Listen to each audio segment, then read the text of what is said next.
Hello, welcome to another edition of the Pace Report. I'm Brian Pace, reporting live here at Dizzy's Club Coca-Cola here at Jazz at Lincoln Center. Jazz vocalist Gregory Porter is making waves here in the United States and abroad with his Motema Records release, Water. What's very interesting about this brother is, one, he's one of only a handful of male vocalist right now that's really carrying the tradition of jazz, but he's also bringing a scope of contemporary R&B and soul to the whole entire mix. Tonight here at Dizzy's, he's going to be performing selections off his debut CD. So I want you to sit back, relax, and enjoy the sounds of vocalist Gregory Porter. Listen and gather round me, children. Children of a mother whose life lifted up love. Listen and gather round me, children. Children of a mother whose life lifted up peace. A mother who taught children to love and love my children.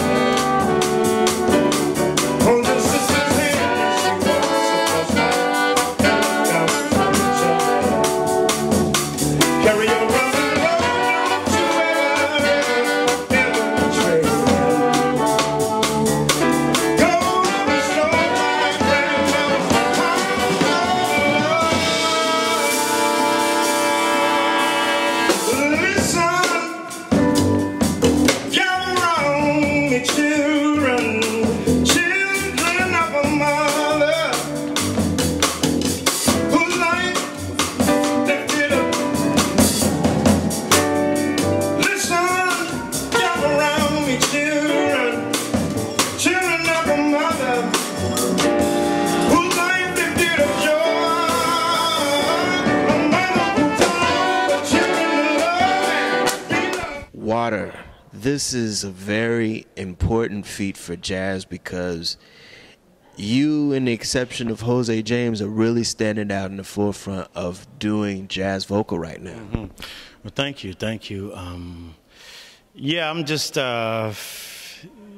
know, I just wanted to write some good songs and play with some musicians who really understand what I'm trying to get across.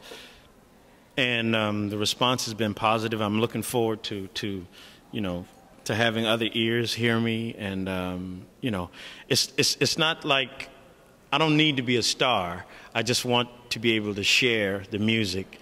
And then, you know, if people remember my name, great. But I just want to be able to share. I just want to. Most musicians just want to do music, you know. So yeah, that's where I'm at right now. Where did the concept of Water come from? It came about really organically. I wrote the title track, Water, but not with the anticipation that, you know, thinking that I had a theme.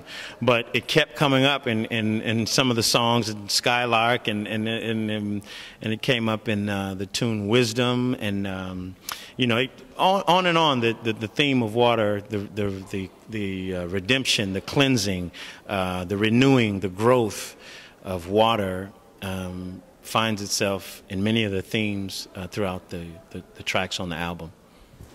Water pouring down the sidewalk, cleaning windows, there to see, washing gumdrops down side gutters, rusting chains and cleansing me, green garden, crowning air, changing rhythm, cruising plan, graying vistas, soulfully, and the end is saving me. Ooh, ooh. Wash me, wash me, wash me. Let me rest in you. Let me flow. Let me flow away to glory. Save me, save me, save me.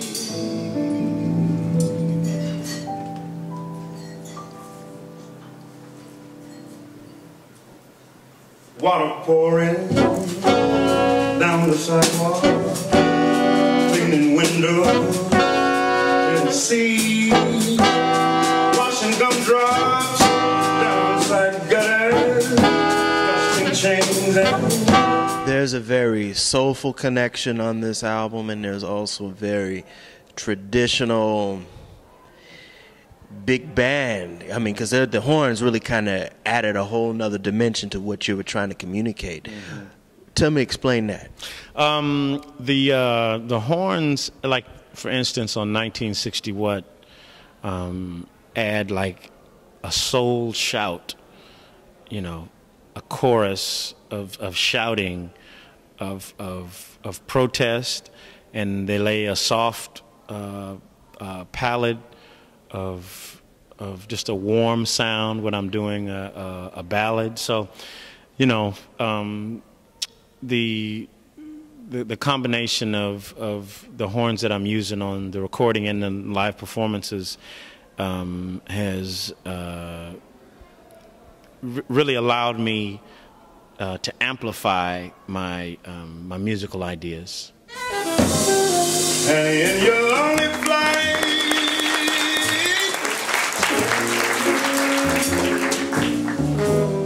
haven't you heard the music in the night?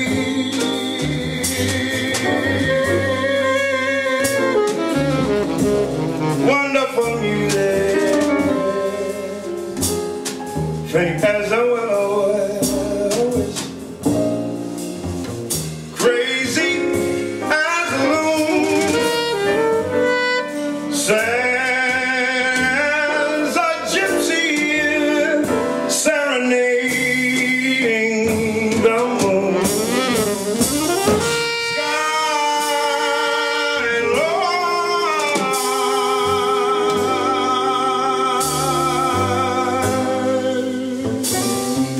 I don't know if you can find these things, but my heart is riding on your wings.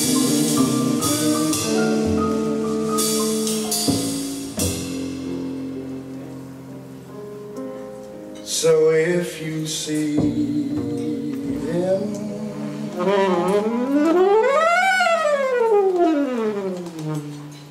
anywhere.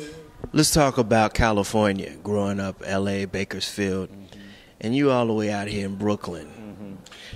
Bakersfield is a soulful place, you know, true transplantation of the South. Many of the people there are from Texas, Louisiana, Arkansas. And so I grew up, the churches that I grew up in and sang in had very Southern roots, Church of God in Christ. And so I got, you know, those old, thick-hand preachers that, they sang these gospel songs like they were blues. Bless that wonderful name of Jesus. Oh, now bless that wonderful name of, And so it was like always singing with an understanding. And so I incorporate that Southern soul into, the music that I'm trying to approach, now. Skylark, why not let that song take a dip down into the South and by way of California and now Brooklyn, and why not let it be a soulful statement? Your mom was very, very instrumental in just the whole crux of your musical diaspora. Explain how her role in your life has kind of put you where you are right now. She was very instrumental. I was like her road partner. She would always take me certainly to different churches, and we would listen to music together. I remember asking her one time, you know, we were coming from church. I was like, Mom, is it okay if you know, if I sing like love songs? And she was like, baby, God made love. You can sing love songs. You know, she just didn't want me to sing, you know, just, you know, crazy songs. But yeah, she was very, very instrumental in exposing me to a bunch of different types of music. And she had a very beautiful, pure, almost operatic type voice. And, you know, she sang songs very beautifully, very, very pure, lots of emotion, lots of understanding. So I think I get that from her as well, yeah. You also have a very extensive theater and musical background. You, in fact, when your album dropped, a week later you went to Chicago to do a show. Right. Exactly. Yeah, I love theater. I love it's another expression of the music, and I've been fortunate enough to be in shows to where I can be myself and let my upbringing and the music that I've been steeped in, you know, that's been able to come out. I've done shows that showcase gospel, jazz, and blues, and you know, I've just been very, very, very fortunate. And I do straight plays as well. And really, the jazz singer has a different charge sometimes than your musicians. I have to put on the cloak of a song. I mean, I've never been to prison, but when I sing work song, I should have the feeling and the understanding of being a person who's working on a chain gang. You know, that's an acting exercise in a way, and a soulful acting exercise. You close your eyes and you think about what that cat was going through, and you sing the song, and it'll come out right if you go there, but you have to allow yourself to go there. Well, even tonight when you were singing, there was some theatrics too, yeah. And even the band got into it also.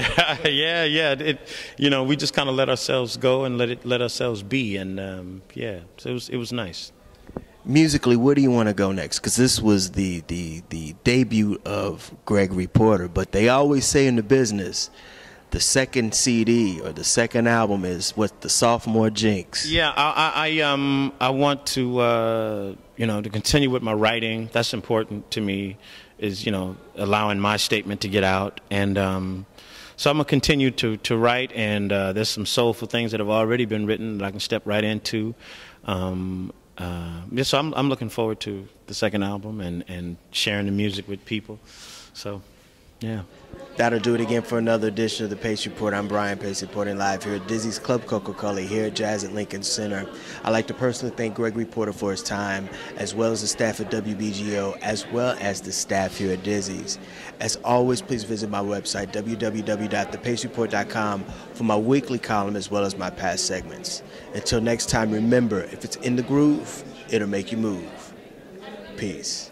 Water pouring down the sidewalk, cleaning windows, let it see, washing gumdrops down side gutters, rusting chains and cleansing me, green garden, drowning air, changing rhythm, cruising plan, graying vistas, soulfully, and the end is saving me. Ooh, ooh. Wash me, wash me.